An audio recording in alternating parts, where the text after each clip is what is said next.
does it take to be happy? How many times do you have to feel lonely before you get the chance to meet someone, before you get to meet someone like you?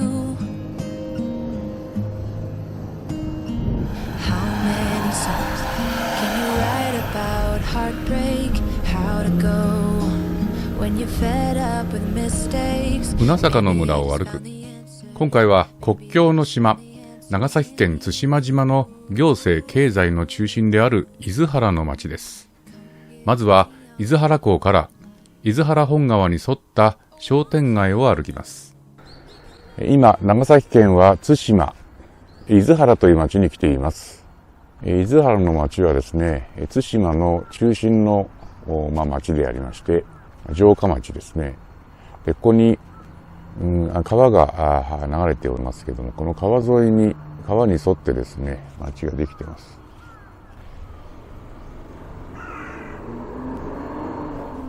この辺は古い石垣なんですかね。大きな石、長細い石、小さな石、これをうまく組み合わせて、モンドリアンのような、アートのような積み方をしてますが、鏡積みとかいうらしいですよ。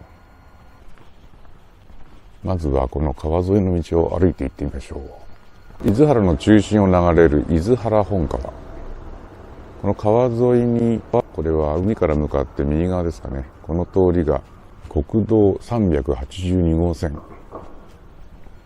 国道はここから北に向かって伸びています。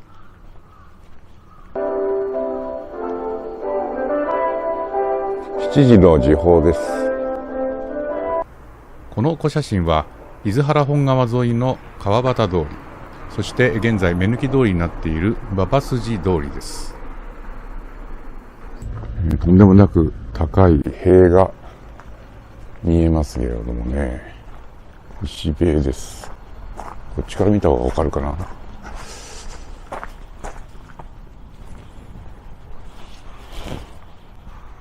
ほら、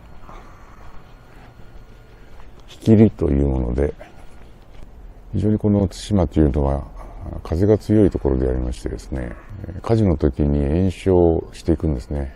で、大火になってしまうということで、高い塀を作ることによって延焼を妨げる、そういうことでですね、築かれたようです。街の中歩いていくとあちこちに見られます。古いね、商家があります。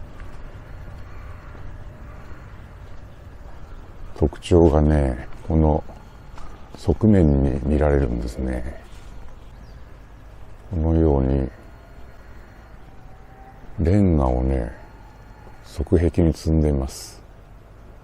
紅彩レンガなんですかね。これを積んで、やはり延焼防止の効果でしょうね。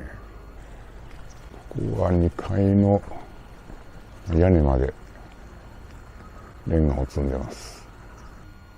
で、ここにも紅彩レンガの民家があります。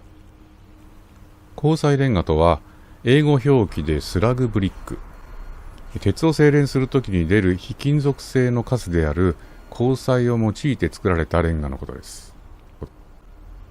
川端通りの東側は、城下町時代の町人地から発展した飲食店街となっています。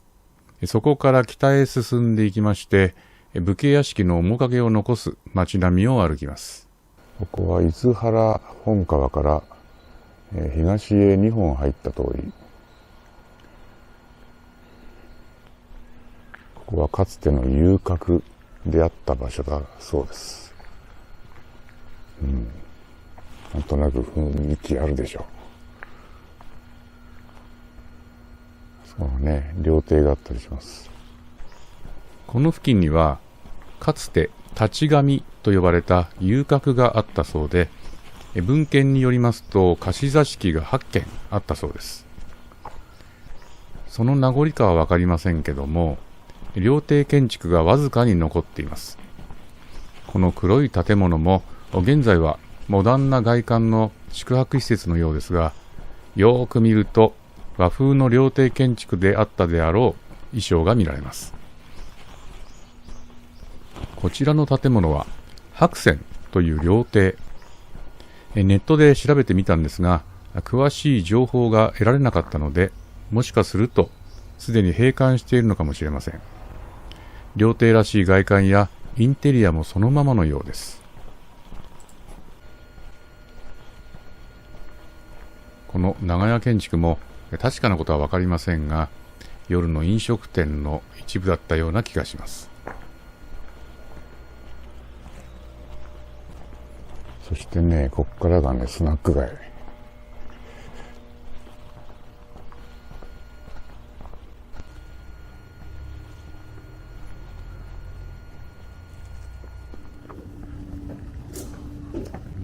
すごいな、こんだけよくわかってるんだね。ねえ、これね、これね、いいですよね、こういうの。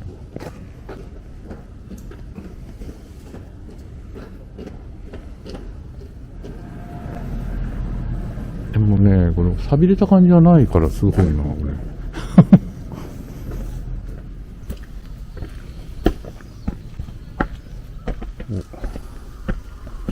神社だ。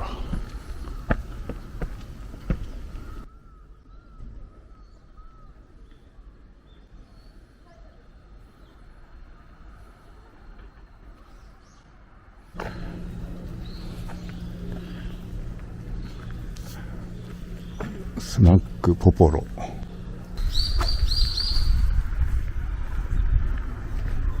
れ鏡張り、鏡積みでしたっけ？ああ、なんか言ってましたね。言ってましたね。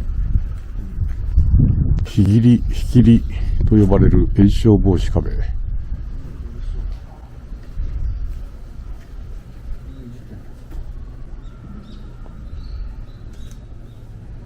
北へ進んでいくと、城下町時代の武家地エリアになります。朝鮮通信使の客館跡、国分寺。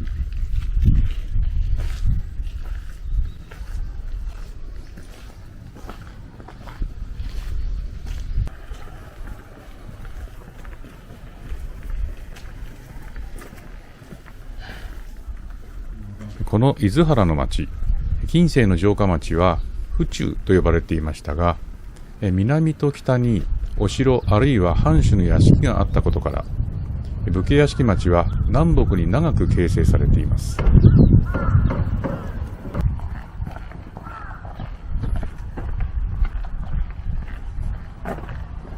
おお、川に降りてきたぞ。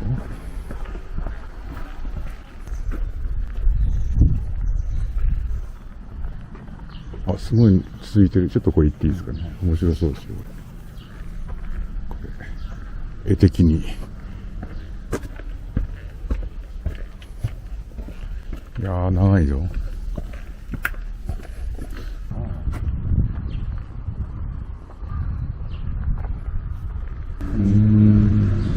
海苔が入ってると、はい、その海苔を食べに、地域に出る増殖するんですよ。で、これも色がちょっと汚いでしょ、はい、これもカビとか苔で、最初は真っ白なんです。そうですよね、はい、武家屋敷町の面影を最も残している中村地区です。なんか説明板があるぞ。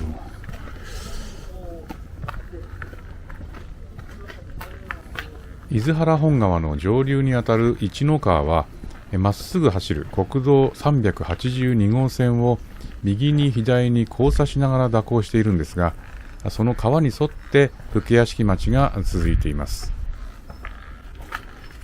対馬藩の藩校、日清館の門です。元は対馬藩主宗氏の中屋敷の門でした。幕末の格式の高い武家屋敷の表門の遺構として、平成2年にこの場所に移築復元されたものです。これは全部鉄ですね。鉄で、これは銅です。ああ、これね、ここも銅ですね。上もなんか緑の。これも鉄です。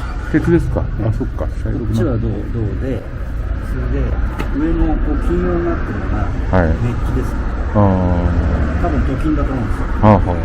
で、鍍金が剥がれちゃって、下からこう銅サビが出てきて、さらにその銅サビも取れちゃって赤くなってるのは銅の地肌だと思うんですよ。この長屋門は氏家家屋敷跡の遺構です。氏家家は旧藩政時代、朝鮮半島との貿易の窓口として栄えた対馬藩の家老職を務めていました。現在の国道382号線はかつて馬場筋と呼ばれ、そこには上級武士の屋敷が並んでいたそうです。馬場筋通りと呼ばれる現在の目抜き通りを南下して、伊豆原本川の西側の町を歩いて港近くまで戻ります。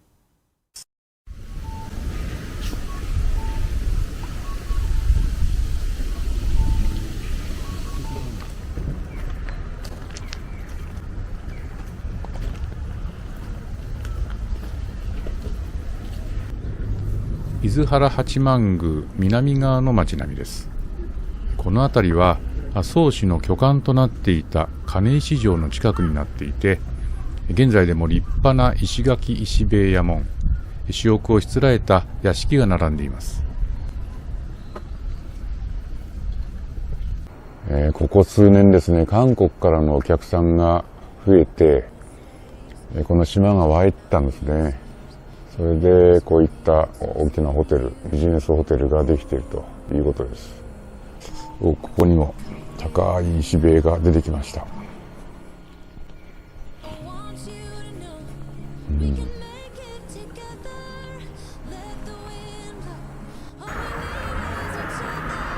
入っている。道の両側の家から軒が大きく出されていて、アーケードのようになっています。こういうのは市場のような場所で見られますけれども、以前は何だったのでしょうかね。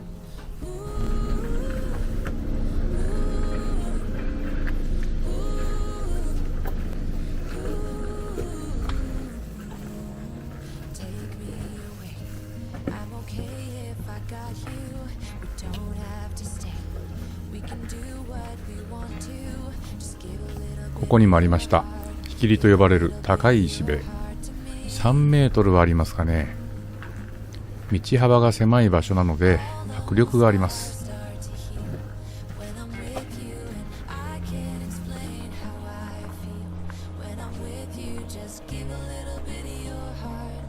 こっちはレンガだ。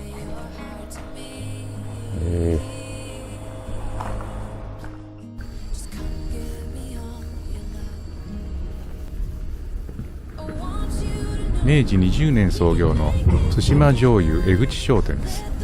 島内の醤油屋さんは現在ここ1社だけだそうです。本当だ、刻印がある。初めて見ましたね、レンガの刻印、今回。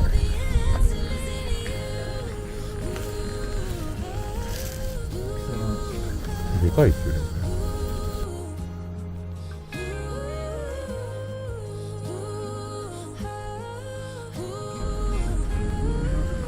土蔵が文化財。固定が入ってる。次回の対馬島の旅は西海岸の個性的な集落を訪ねます。Baby, I just found the answers in you.